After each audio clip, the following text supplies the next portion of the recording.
Now, this week's Torah portion is called Tetzaveh, which means, and you shall command. And it's a continuation from last week.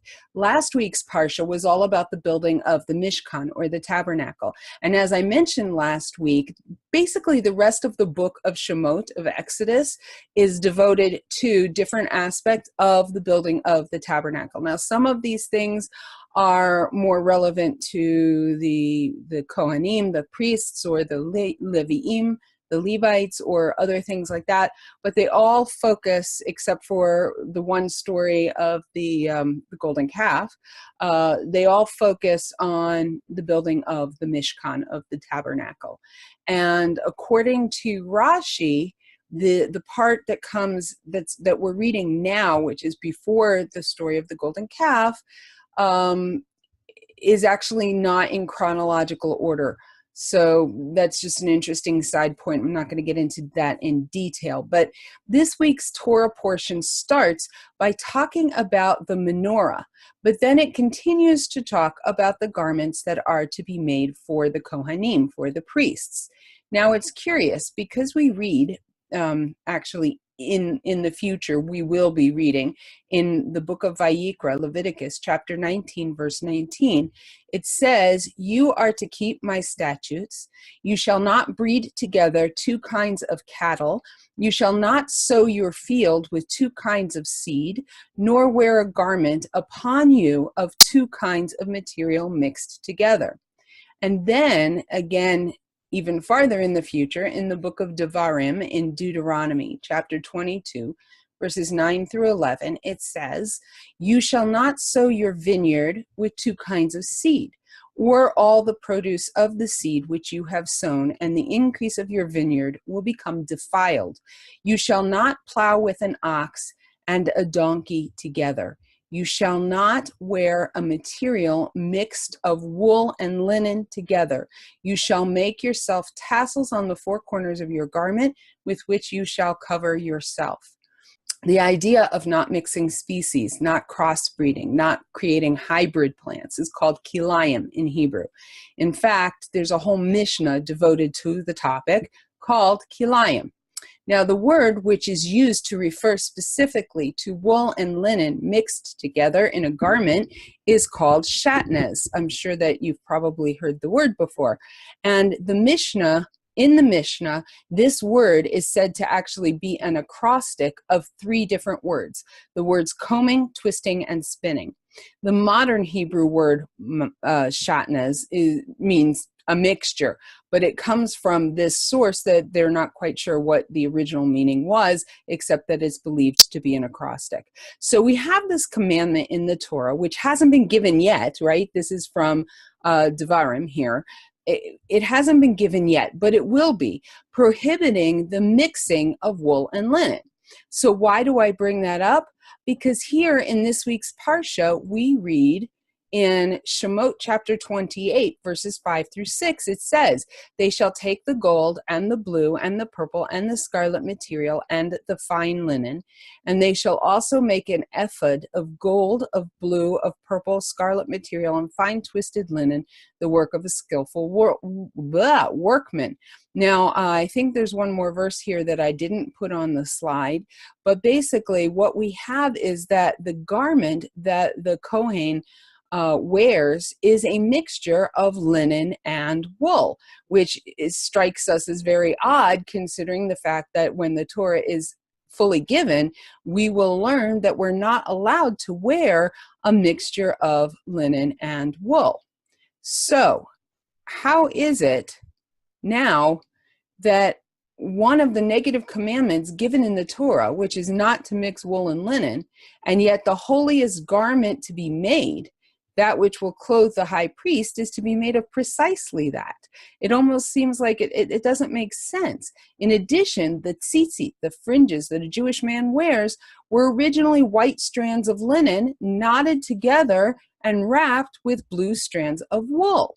So there again, we have an example of linen and wool being combined in a garment, and yet we are told that we're not supposed to do that. Now, first of all, we have to understand that this commandment is one of the many commandments which are classified as a chok. A chok is a law which is given without any explanation. It simply is. We're not told why. We're just told this is what you shall do. Imagine one day your husband asked you to do something and he said, I can't tell you why, although I have a really good reason, but will you just trust me on this, please? How would you respond? Well, I suppose that partly depends on what kind of a track record you have with your husband, right? Or what kind of a track record he has. If he's always been faithful and throughout your marriage has done nothing but show you that he loves you and wants the best for you and he's completely trustworthy, you would say yes, right? Of course you would. So in the same way, there are some laws that God has given the Jewish people. And he says to us, I've got a track record with you. I took you out of Egypt. I chose you to be my own. I'm giving you the inheritance of the most special land in the world. Do you love me?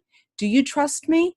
Just do what I ask. I have my reasons, but I also have my reasons why I'm not going to explain it to you. Now, the sages explain that it is possible that some laws were given without an explanation so that we don't have some reason to try to change it. For example, we're forbidden from eating pig, right? But there's no actual explanation given as to why we're forbidden from eating it. Now, throughout the generations, there are some people, especially in recent history, who have tried to explain that the reason that God forbade us from eating pork is because pork contracts a bacterium called trichinosis, and it does it very easily. And since it makes people very, very sick, Hashem doesn't want us to eat it. Now, the problem with this line of reasoning is that God never told us that this is why we are forbidden from eating it. And to make such an assumption is problematic, because what if science were able to create a breed of pig that doesn't contract trichinosis, right? Some might reason that then it would be allowed. But that's not what God said. God said no. So the rabbis discourage us from trying to figure out why commandments without reasons were given. We just have to simply acknowledge that they were given and that God knows what he was doing. Now, another way of looking at this is that there are many mitzvot that are also pretty obvious. Like, nobody asks why on earth God would command us not to murder. Because for most normal, sane people, not murdering is pretty obvious. And there are many people who are generally good people who don't believe in God, but still believe it's wrong to murder an innocent person. The same can be said for not stealing. You can be good by following these obvious moral precepts and never bring God into the picture, never having a relationship with God. But leaving God entirely out of the picture is not Judaism, it's humanism. The whole point of the Jewish people is that we were uniquely chosen to have a relationship with Hashem. And so many of the commandments we are given do not have an obviously moral component. No normal person would think to themselves, hey, it's just wrong to mix linen and wool, right? Like, who would come up with that conclusion? So choosing to follow this and other chokim, in other words, that's the plural for a chok, ordinances that have no obvious reason, is a conscious decision to be in relationship with God. So shatnez is a chok. There's no explanation given as to why we're not allowed to mix linen and wool. We're not forbidden from combining any other two substances in our clothing, only linen and wool. So what's with that? Well, as I said a minute ago, there is also no explanation given as to why they are permitted to be mixed in these circumstances. But our tradition does give us some insight into what they represent. That doesn't give us the reason God gave us the law, but it does help us to see parallels which give meaning to its observance. Now, in Jewish thought, linen is said to represent physicality, right? The world and the holy body, the world and the body we live in. Wool is said to represent, that was linen. Linen is said to represent physicality, the earth, the body we live in. And wool is said to represent spirituality or the soul. Now, interestingly, linen comes from the ground. It's made from the flax plant, and it's connected to the earth. It represents the earth and earthly pleasures. There's nothing wrong with linen. God created linen, and he gave us the ability to be able to use it to create garments. There are some spiritual paths in this world, in this life, that make the physical realm into evil. Some religions say that physicality is a representation of evil, and they say that everything physical is wrong, but that's not Judaism. Judaism says that our spiritual selves were put in a physical reality to learn and to create and to elevate the physical to a level of spiritual. The physical is not bad. It's a vehicle by which we can accomplish what we were created to do in this world.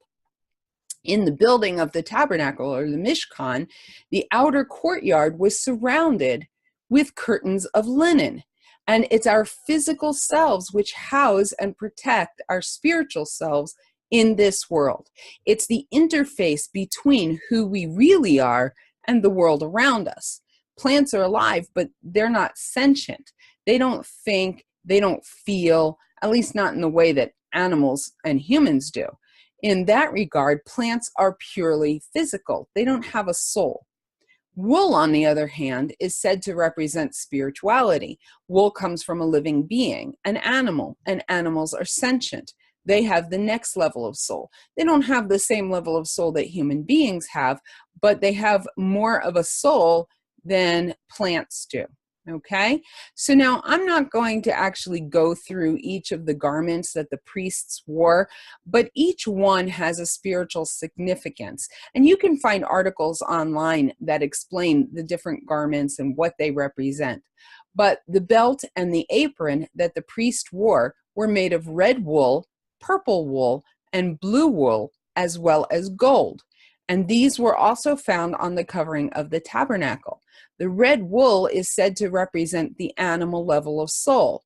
The purple represents the human level of soul, and the blue wool represents the godly aspect of the soul. In order for the priest to provide atonement for the soul and to facilitate that intimate relationship between God and man, he has to take the animal soul, the human soul, and the godly soul aspects of who we are and bind them together with a strand of pure gold, which reminds us that in all these things, the only way to approach God is in purity. And as we look at the garments that the priest wore, his outermost garment, the thing which covered everything else, was a totally blue wool cloak, that all the aspects of who we are, including the purity of our intentions, must be immersed in spirituality. We cannot, as human beings, intermingle the physical and the spiritual. Only God can do that. But we must completely envelop our physicality in the outer garment of spirituality. Now, when we look at the tzitzit, what was the point of the tzitzit? It says in Bamidbar, which is Numbers, chapter 15, verses 38 through 41, "Speak to the sons of Israel and tell them that they shall make for themselves tassels or fringes on the corners of their garments throughout their generations, and that they shall put on the tassel of each corner a cord of blue. It shall be a tassel for you to look at and to remember all the commandments of the Lord, so as to do them and not follow after your own heart and your own eyes, after which you played the harlot, so that you may remember to do all my commandments and be holy to your God. I am the Lord your God who brought you out from the land of Egypt to be your God. I am Hashem your God." Now, the point of the tzitzit is to be a physical reminder that we serve Hashem and that we must follow the commandments he's given us. The original tzitzit were white strands of linen wrapped in a blue wool thread to remind us that although we live in a physical world, we are actually spiritual beings. And everything we do in our physical daily life must be knotted up with and enveloped in the reality of our spirituality. Okay, so that's the lesson that we can learn from this idea of combining that the high priest was the only one, other than the tzitzit aside, the high priest is the only one who is allowed to wear a garment that is made of both linen and wool, and then of course it's covered in wool, as a representation of what his job is in this world, to help cover over the fact that we are physical and spiritual beings, but everything needs to be wrapped up in spirituality, and that is what defines our existence. And so and he's the only one that could wear that garment, and he's the one who is facilitating the relationship with us, between us and God. All right, and we could get into a lot more details about this idea of our spirituality versus our physicality, and how the physical tends to pull us away from our spiritual and tends to make us forget that we are actually spiritual beings in a physical body.